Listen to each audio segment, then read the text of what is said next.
Nagawa mo ba ng maayos ang pinapatrabaho ko? Tanong ni Ursula sa babaeng kaharap na si Marita. Of course, nilagyan ko ng mataas na dosage ng drugs pampatulog ang drinks niya. Kaya sure ako na kahit sampalin mong gagong yan, hindi agad magigising. Nakangising sagot naman ni Marita. Okay, good. Ani Ursula sabay abot ng puting sobrang naglalaman ng pera. Wag na wag mong ipagkakalat ito kung hindi papatayin kita. Pagbabanta pa niya sa babae, umismid naman si Marita. Oo na, Aniya. But in fairness, he's a hottie. Kung hindi mo lang bet ang lalaking yun, baka tatahimik ka o puputulin ko yung dila mo. Naniningkit ang mga mata ni Ursula sa kaharap. Kaagad naman itong itinikom ang bibig at minwestara na parang zipper na sinasara yon. Umalis ka na. I still need to do something. Okay, bye-bye. Nakangisi namang paalam naman ni Marita habang pinapaypay ang sobre na naglalaman ng malaking halaga ng pera. Napangiti si Ursula sa katumingin kay Seryo na noon ay mahimbing ang tulog sa king size na kama. Naroon siya sa VIP room ng nightclub kung saan nagpuntang lalaki kanina para mag-inom. Aside from the bar, the establishment also has rooms for rent for guests who cannot go home due to intoxication. Matapos noon ay sinagawa na kagad ni Ursula ang plano. Marahan siyang sumampa sa kama at marahang tinanggal ang pagkakabotones ng suot na long sleeve ni Seryo. She didn't need to pretend she couldn't walk anymore because the man was unconscious and wouldn't know the truth. Nang tuluyang mahubad ang pangitaas, ang slacks naman itong suot ang dahan-dahan niyang hinubad hanggang sa brief na lang ang matira sa lalaki. Sinunod naman ni Ursula ang hinubad ang suit niyang dress hanggang sa bread panty na lang ang tanging matira sa kanya. Ursula smiled sweetly as she slowly lay down next to Seryo. She had long dreamed of being next to him in bed, and now that she was with him, she felt like she was going crazy with joy. Finally, mawawala na rin sa landas niyang hitad na si Camille. Dahil sigurado siyang matapos itong makitang sorpresa niya ay ito na ang kusang lalayo. Pero bago yon, kinuha na muna niya ang cellphone ni Seryo na kanina na tumutunog. Napangisi siya na makitang si Camille ang tumatawag. Hinintay na muna ni Ursula na matapos ang tawag bago kinopya sa sarili niyang cellphone ang number ni Camille at nag-compose ng text message sa babae. I guess you're waiting for him now. Don't worry, he's safe with me. Nang magsanyo ay nagpunta naman siya sa video recording at nirecord ang eksenang iyon habang nakayakap siya kay Seryo. Natanging kumot lang ang nakatakip sa katawan. After being satisfied with the recording, she immediately sent the video to Camille along with the address of the club. Gusto niyang makita ng dalawang mga mata ni Camille ang tagpong yun nang sa gayon ituloy na nitong iwanan si Seryo. Akin lang si Seryo. Akin lang. Isip-isip ni Ursula na may nakakalokong ngiti sa mga labi. Nanlumo si Camille matapos mapanood ang video na yon. Wala sa sariling nabitawan niyang hawak na cellphone at saka umiyak na umiyak. Kung ganon, magkasama palang dalawa sa isang kwarto nang wala siyang kamalay-malay. Pero bakit? Bakit pumayag si Seryo na mangyari yon? Hindi na ba siya nito mahal? Naisip ba nitong mas makakabuti kung si Ursula ang pipiliin nito? Humahagulhol si Camille ng mga sandaling iyon. Alam niyang masala ng kanyang pagbubuntis pero hindi niya mapigilan ang pagpatak ng kanyang mga luha na para bang ulan. Mahal na mahal niya si Seryo pero bakit paulit-ulit siya nitong sinasaktan? Kasinungalingan lang ba ang lahat ng mga pangako nito sa kanya? Ang sakit. Ang sakit-sakit. Bakit pati ang taong pinakamamahal niya nagagawa siyang paulit-ulit na paluhain? Bakit palagi na lang siyang inaabuso ng mga tao sa kanyang paligid? Bakit simula pagkabata ay puro pananakit na lang ang dinaranas niya sa kamay ng mga taong pinapahalagahan niya? Bakit? Hindi ba siya karapat-dapat mahalin? Hindi ba siya karapat-dapat itrato ng tama at makaranas ng kahit konting pagmamahal mula sa mga taong mahal niya? Walang tigil ang pag-iyak ni Camille na para bang doon niya ibinuhusan lahat ng sakit na nararamdaman niya simula pagkabata. Habang humahagulhol, doon tuluyan na pagtanto na wala na siyang natitirang kakampi. Iniwan na siya ng lahat, iniwan na siya ng kanyang lola Candelaria, iniwan na siya ng kanyang tatay Leo, iniwan na siya ni George at iniwan na rin siya ni Seryo. Nag-iisa na lang siya, wala na siyang kakampi kung hindi ang kanyang sarili. Patuloy lang ang pag-iyak ni Camille, naghahalo ng sipon at luha niya na para bang isang bata pero wala na siyang pakialam pa. Gusto lang niya umiyak na umiyak. Ilang minuto rin na walang tigil sa pag-iyak si Camille hanggang sa ang paghagulhol niya ay unti-unting humihina. Humihina, nang humihina, hanggang sa ang tanging maulinagaan na lang niyang mahina niyang pagsinghot. Pinunasan ni Camille ang mga luha. Inayos ang sarili at dinampot ang cellphone. Tulala siyang nagtuloy-tuloy sa paglabas ng Reno sa residence. Ni hindi niya pansin ang pigilan siya ni Mrs. Reyes at ng butler sa pag-alis kahit pasado 12:00 na ng hating gabi. Paglabas ni Camille, hindi niya ramdam ang panakanakang pag-ambon at ang malamig na simoy ng hangin. Wala siya sa kanyang sarili. Lumilipad ang kanyang isip patungo sa lugar kung saan masayang magkasama ang kanyang asawa at si Ursula.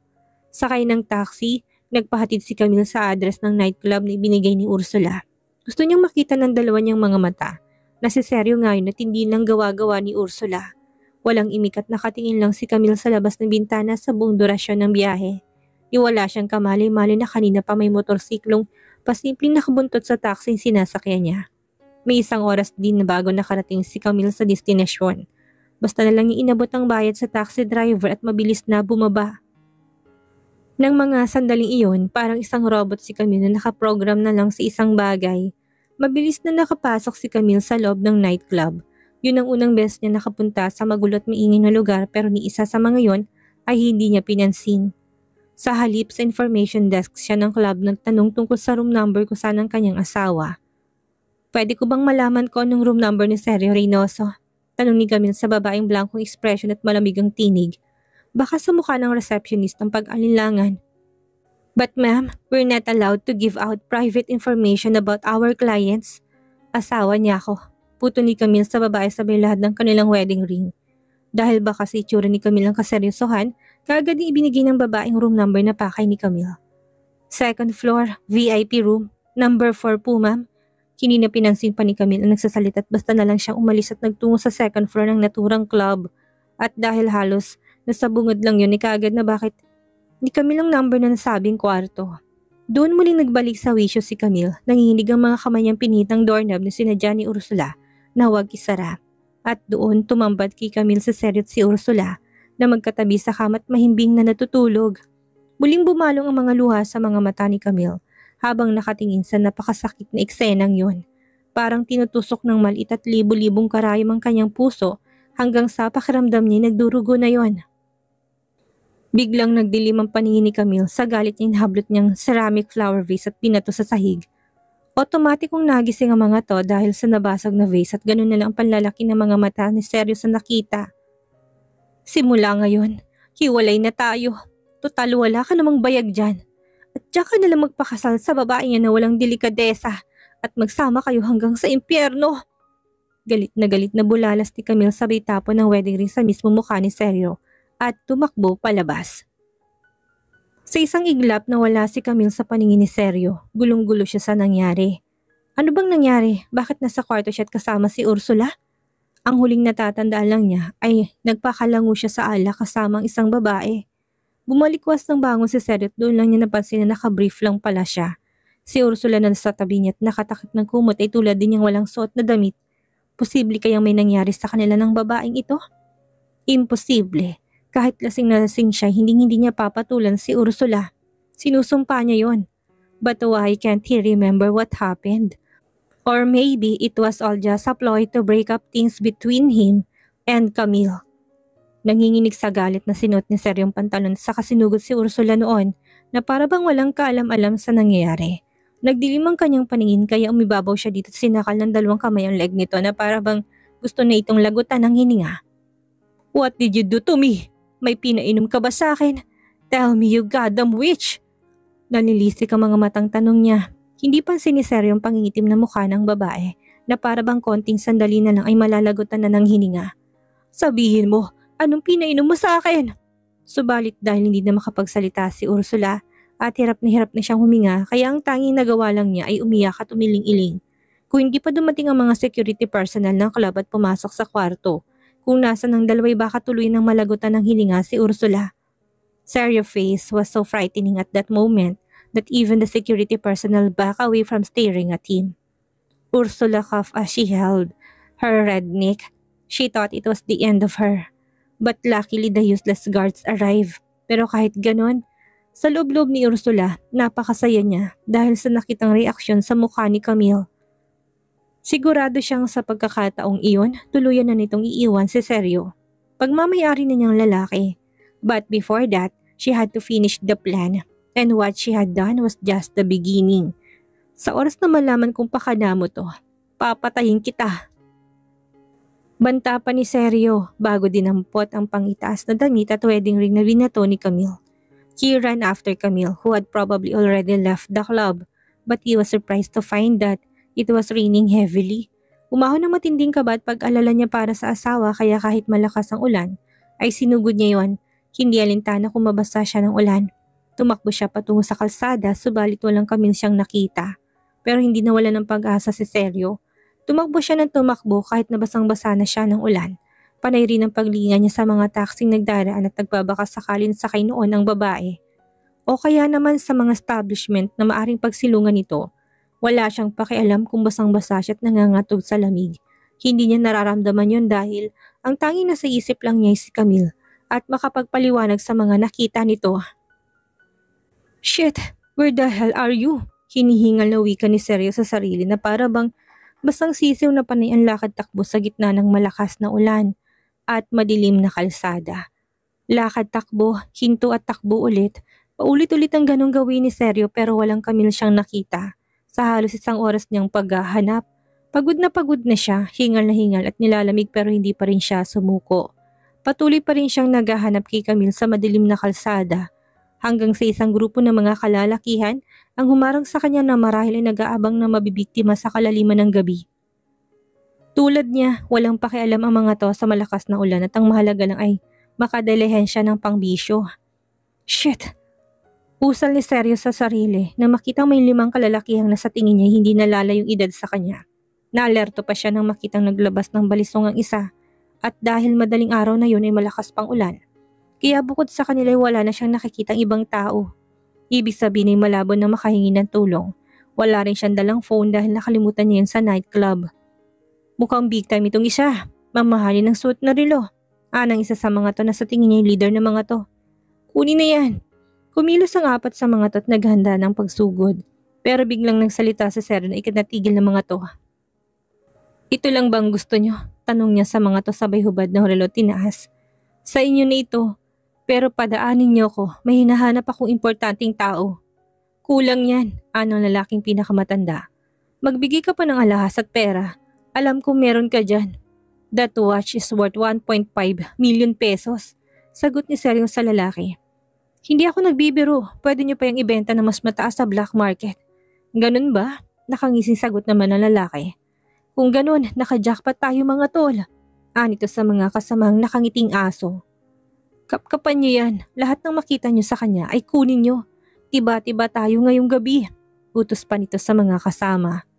Mabilis namang nagsisunod ang mga to sabay itong sumugod sa kanya. Pero dahil sa matinding pagod sa matagal na pagtakbo, sa epekto ng drogang pampatulog at alak na nainom, ay hindi na siya nakapanlaban ng maayos.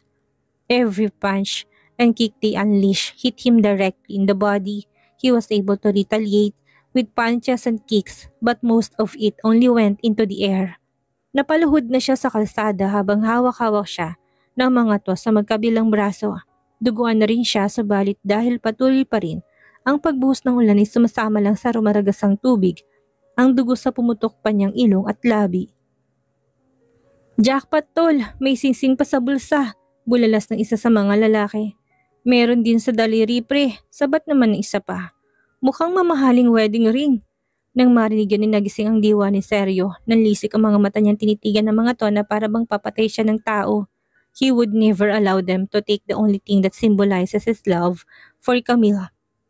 Huwag niyong pakialaman yan kung ayaw niyong mamatay lahat. Banta ni Sergio pero humalakak lang ang mga to sa kaparsahang kinuhang wedding ring niya sa daliri niya. Sa galit ni Sergio ay nagpupumiglas siya hanggang sa mabitawan siya ng mga to. Nakakuha siya ng pagkakataon para undayan ng suntok ang isa at malakas na sinipa sa tiyan. Nabitawan naman itong hawak na singsing at gumulong mga yon sa kalsada. Dali-dali niyang dinampot ang wedding ring nila ni Camille subalit bago pa siya makahuma ay merong matalas at malamig na patalim ang sumaksak sa kanyang tagiliran na naging dahilan para mapaluhod siya. Ayan ang napapala mo. Sabi ng sa amin ng lahat na mga yan eh. Sigaw na nagsisilbing leader ng mga to. Tapusin nyo na yan para hindi na makapagsumbong pa sa pulis. Dinig pa niyang utos ng mga to.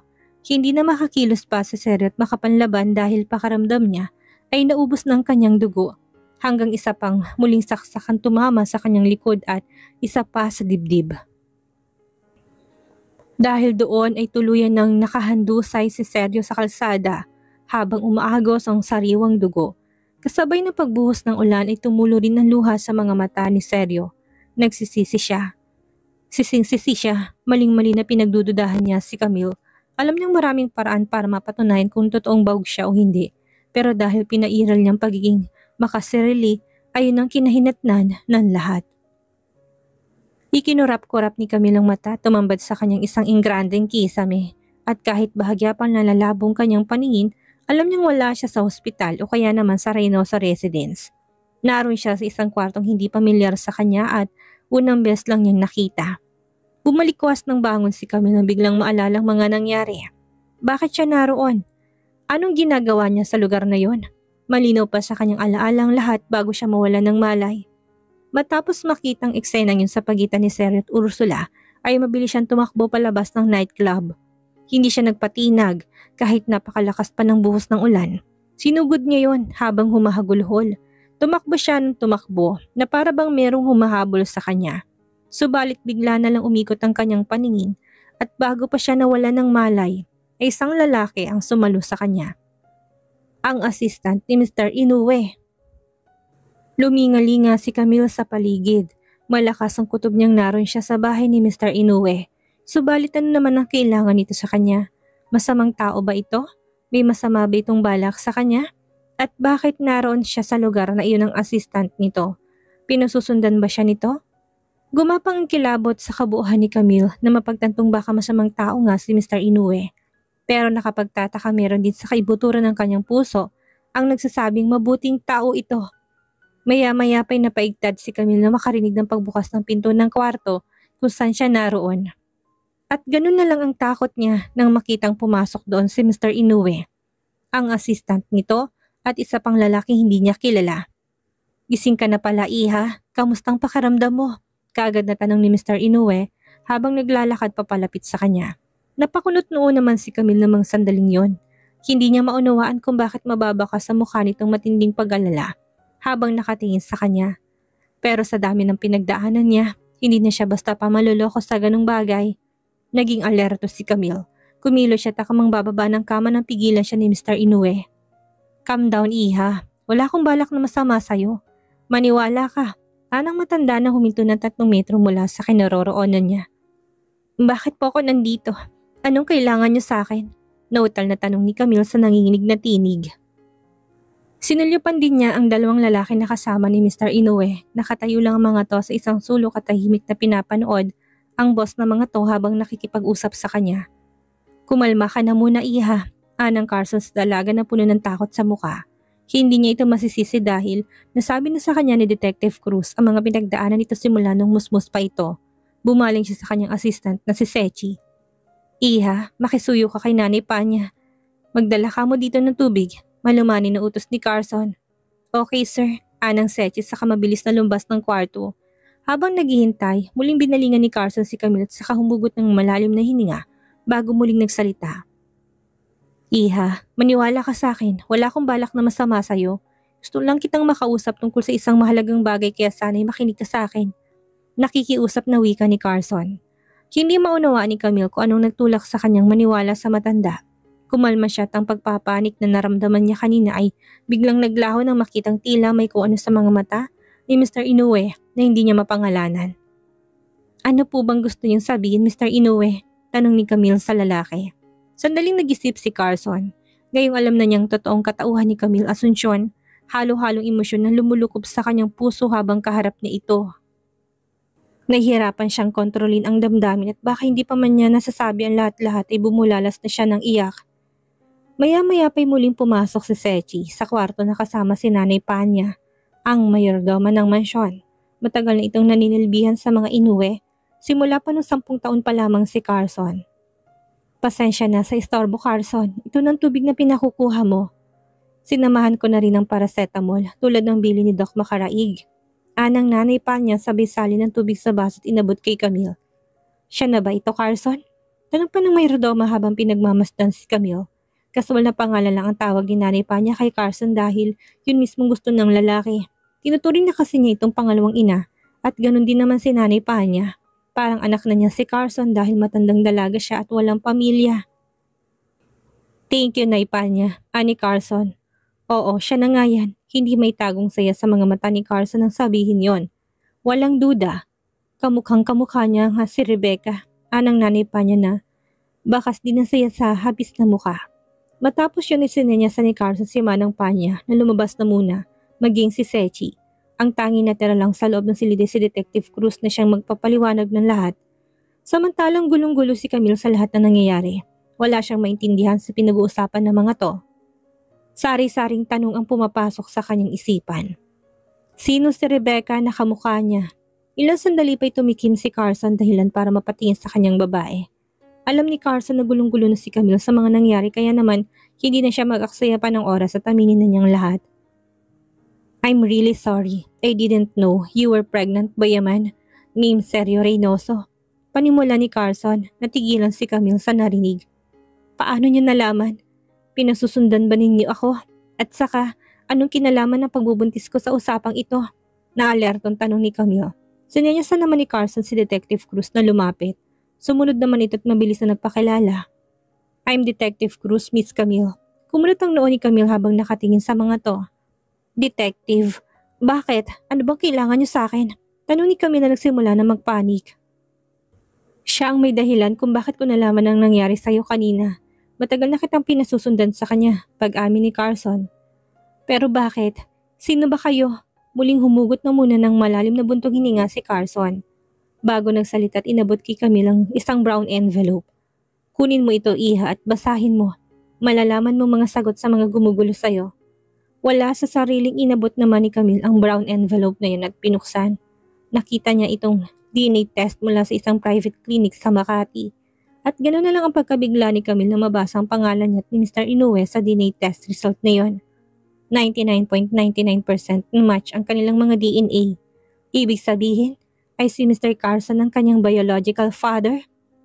Otomatikong bumuhos ang luha ni Camille habang nakatingin sa papel na yon. Kaya pala magaan ang loob niya noong una pa lang niya itong makita. Kaya pala parang pamilyar ito sa kanya.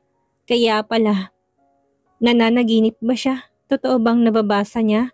Si Mr. Inoue ang totoo niyang ama, pero paano nangyari?